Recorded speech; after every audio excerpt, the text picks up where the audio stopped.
ایک جنگل کی کہانی۔ ایک گھنے جنگل میں جہاں بڑے بڑے درخت اور خوبصورت پھول تھے وہاں مختلف قسم کے جانور رہتے تھے۔ ہاتھی، شیر، خرگوش، بندر، ہرن اور بہت سے پرندے اس جنگل کا حصہ تھے۔ سب جانور اپنی اپنی زندگی میں خوش تھے، لیکن کبھی کبھار ان کے درمیان چھوٹے موٹے جھگڑے ہو جاتے تھے۔ ایک دن جنگل میں ایک عجیب مسئلہ پیش آیا۔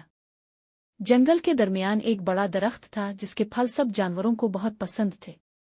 وہ درخت اتنا پرانا اور مضبوط تھا کہ وہ جنگل کی پہچان بن چکا تھا۔ لیکن اچانک کسی نے دیکھا کہ درخت کی شاخیں سوکھنے لگے ہیں۔ جانوروں کو بہت فکر ہوئی۔ سب نے مشورہ کیا کہ کیا کیا جائے۔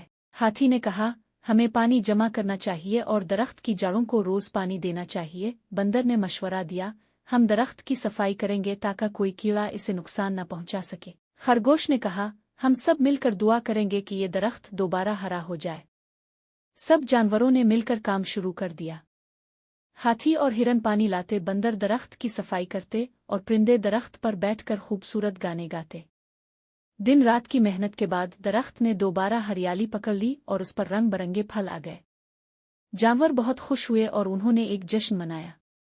سب نے فیصلہ کیا کہ آئندہ وہ مل جل کر رہیں گے اور اپنے جنگل کی حفاظت کریں گے۔ اس دن کے بعد سے جنگل کے جانور نہ صرف درخت بلکہ ایک دوسرے کا بھی خیال رکھنے لگے۔ نتیجہ، اتحاد میں برکت ہے اور مل جل کر کام کرنے سے بڑے مسئلہ بھی حل کیا جا سکتا ہے۔